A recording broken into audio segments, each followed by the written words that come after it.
Hi there.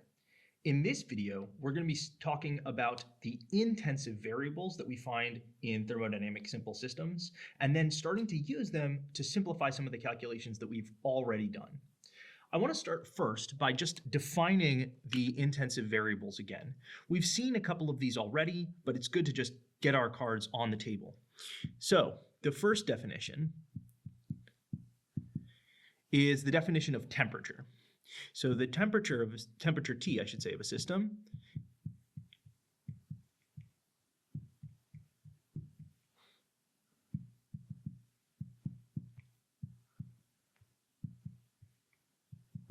is given by the following equation. So 1 over T is equal to the partial derivative of the entropy of the simple system with respect to the internal energy of the simple system. Remember that a simple system always has one internal energy, so this is pretty much the way that it will always go. This is unambiguous. All right. Second definition, the pressure of a simple system. Oh, and let's make sure we know what we're defining here.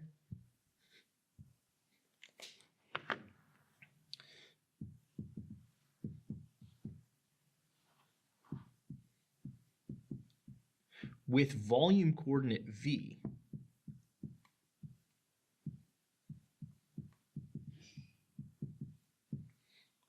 is given by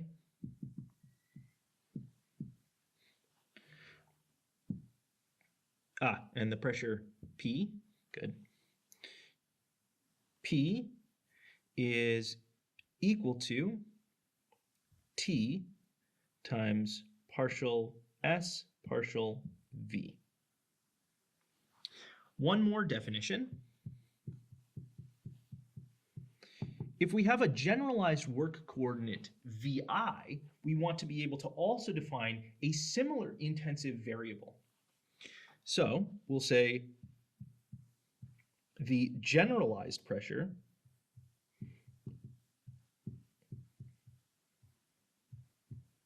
P sub I of a simple system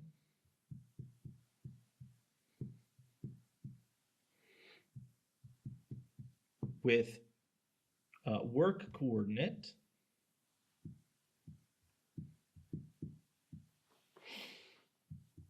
VI is given by the following. PI is equal to minus T times ds dVi.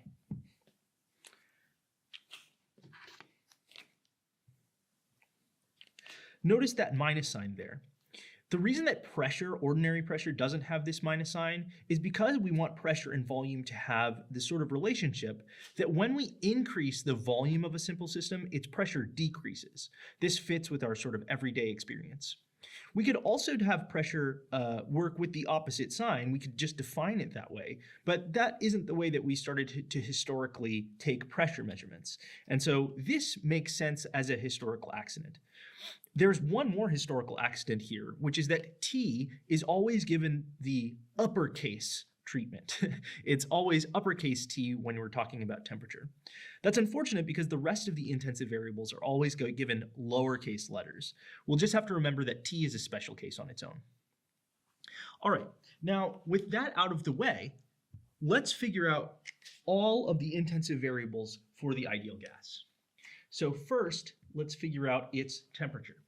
Recall, and let's just write this at the top, S is equal to NKB times the log of phi, V over N, U over N to the 3 halves. This is the monatomic ideal gas, hence the 3 halves, plus 5 halves NKB. Wonderful. All right, so now to find the temperature, we're going to need to take the internal energy derivative of this expression and then invert it.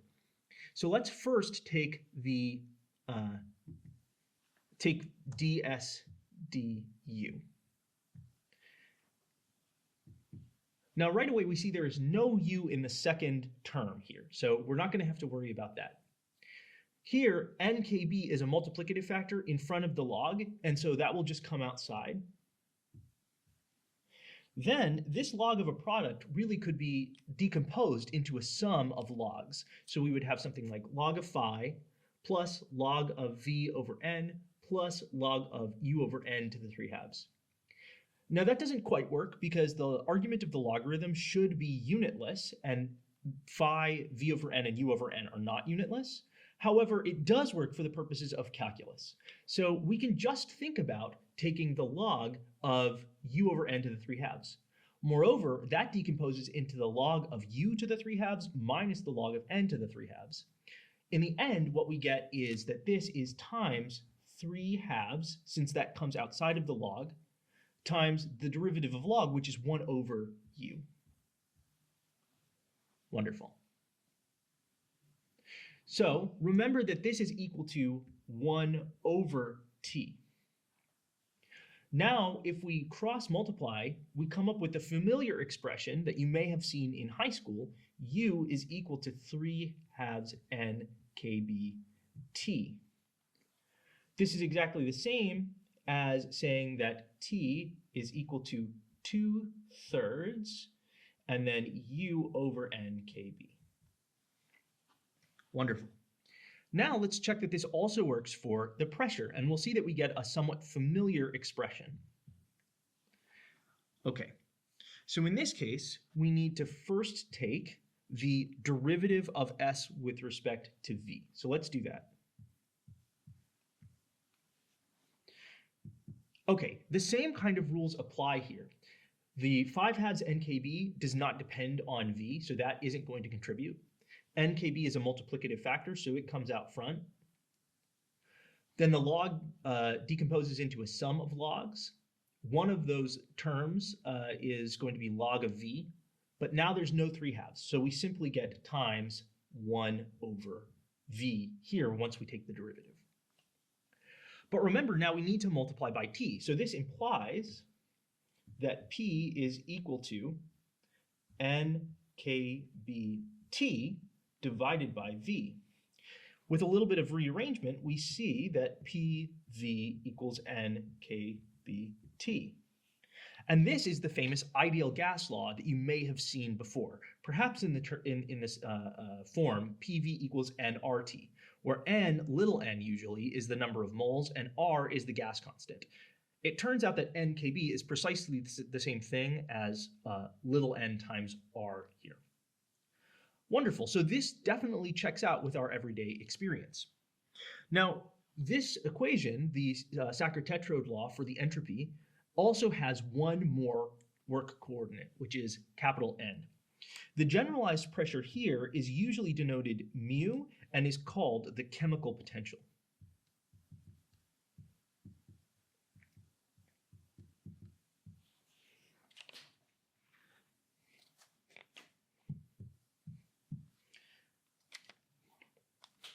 So let's see if this works out. We're first going to take ds dn, and this is going to be somewhat more complicated.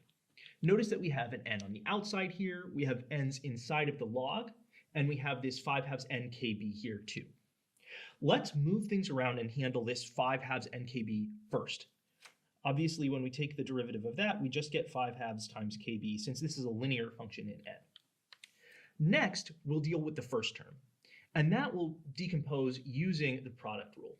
So the first term in the product rule is just going to be what happens when we take the derivative of nkb, which is just kb. So we'll get plus kb times the log of phi v over n u over n to the 3/2. Good. Next, we need to take the derivative of the log term, so we'll just pull down the nkb. Now we've broken things up here so that n is dividing v and then dividing u and raised to the 3/2. But we could combine all of these n's so that they're raised to the 5/2. If we did that, we would get plus nkb times 5/2 times 1 over n.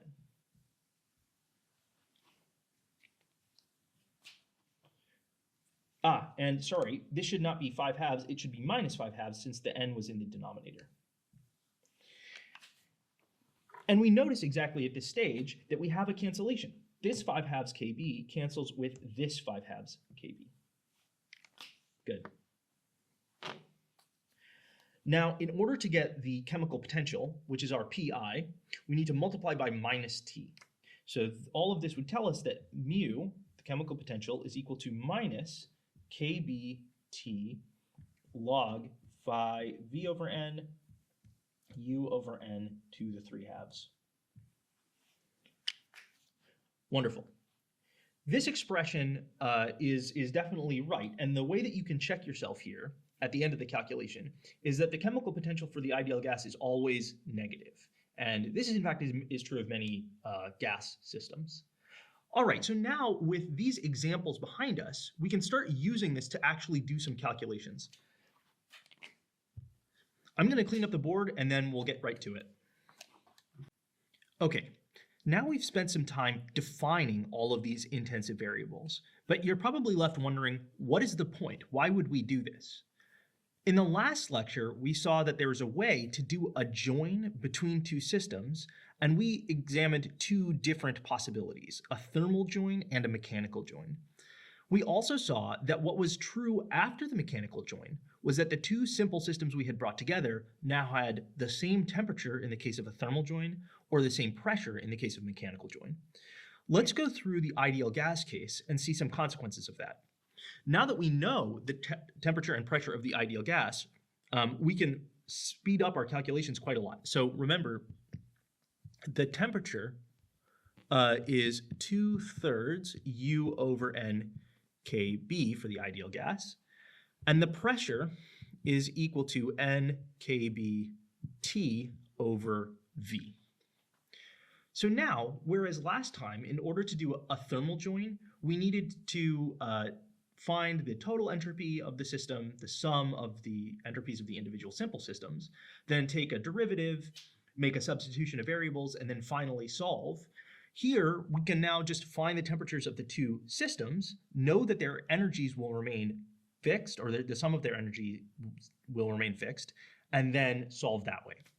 So let's suppose that we have our first simple system, let's call it A, and it's at U1, or maybe we'll do UA, VA, NA. And we have our simple system B, which is at the point UB, VB, NB. We'll make both of these ideal gas systems so that we can use the principles that we've just learned. All right, so the temperature of this simple system, TA, will be given by, well, we just pull from right here, 2/3 UA over NA KB. The temperature of simple system B, similarly, will be given by 2/3 UB over NB KB. Wonderful. So now, what happens after we do a thermal join? Well, we know that TA will equal TB. Let's say that the new temperature is T star. So we'll get two different equations. The first is that T star will equal 2/3 UA prime. I'll use prime on the right-hand side for the coordinates afterwards. NA over KB. Remember that NA will stay the same, as will NB. And T star will equal 2/3 UB prime over NBKB.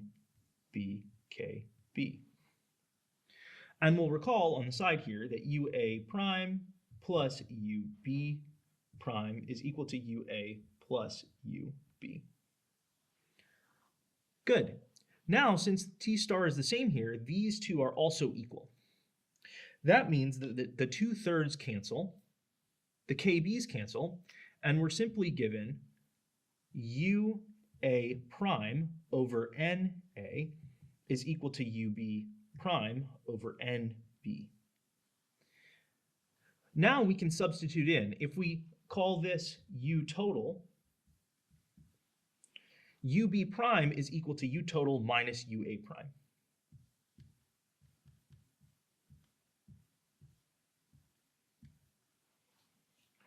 If we cross multiply, we can now solve this equation.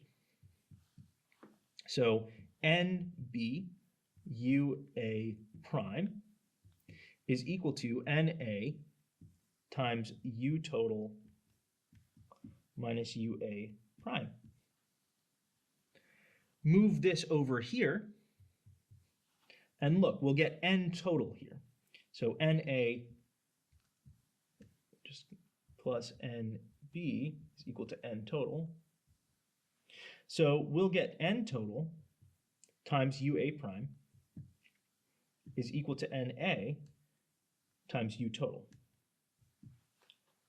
In other words, UA prime is just equal to NA over N total times U total. Let's comment a little bit on what this means. This is saying that the fraction of the energy that system A is left with after the thermal join is precisely its proportion of the particles. So system A has final energy proportional to its fraction of particles.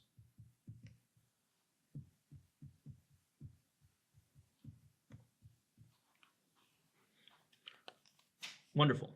We have a little space left here, so let's do the same thing for a mechanical join. Sorry, the same thing for a mechanical join. All right. So in this case, we have PA is equal to KBT over VA, and PB is equal to NB KBT. And importantly, let's suppose that they're at the same temperature to begin with, just to make our lives easy, over VB. Wonderful. Now we'll do the same thing. So we'll say that NA, which is going to be the same after the mechanical join, KBT over VA prime is equal to P star, which is itself equal to NB KBT over VB prime. And recall maybe here that VA plus VB is equal to V total, which is also equal to VA prime plus VB prime. Wonderful. Okay, so now the same kind of thing happens down here. The KBs and T's cancel. So this equation implies that NA over VA prime is equal to NB over VB prime. We can flip these just to make our lives a little bit easier and replace VB prime with V total minus VA prime. So VA prime over NA is equal to V total minus VA prime over NP. And if you look, we just have exactly the same situation here as we had here. So here we had UA prime over NA, here we have VA prime over NA, here we had U total minus UA prime over NB, here we have V total minus VA prime over NB. That means that the solution is the same. VA prime is going to end up being equal to NA over N total times times V total. Wonderful. So the same kind of thing applies. The system has final volume, system A, I should say, has final volume that is strictly proportional to its fraction of the particles. So in both cases, the ideal gas has this kind of simple behavior. Does it match our intuition? Well, yeah, I think so. In both cases, in the thermal case, if system A has some fraction of the particles and the two sides can share thermal energy, then yeah, certainly it makes sense that the percentage of the energy that ends up on, say, the left side is proportional to the number of particles that are on the left side, since the particles can share kinetic energy with each other. Similarly, I think it makes sense that the number of particles will, in this way, dictate where this movable barrier will end up in the case of the mechanical joint. And it's important to note that this happens all because the temperatures were equal here. But that will be the normal case when we're dealing with mechanical joints. Okay, so with all of that out of the way, we're ready to move on to the next video, in which we'll talk about systems that have very specific properties with respect to the intensive quantities. Thanks so much for watching, and I'll see you in the next one.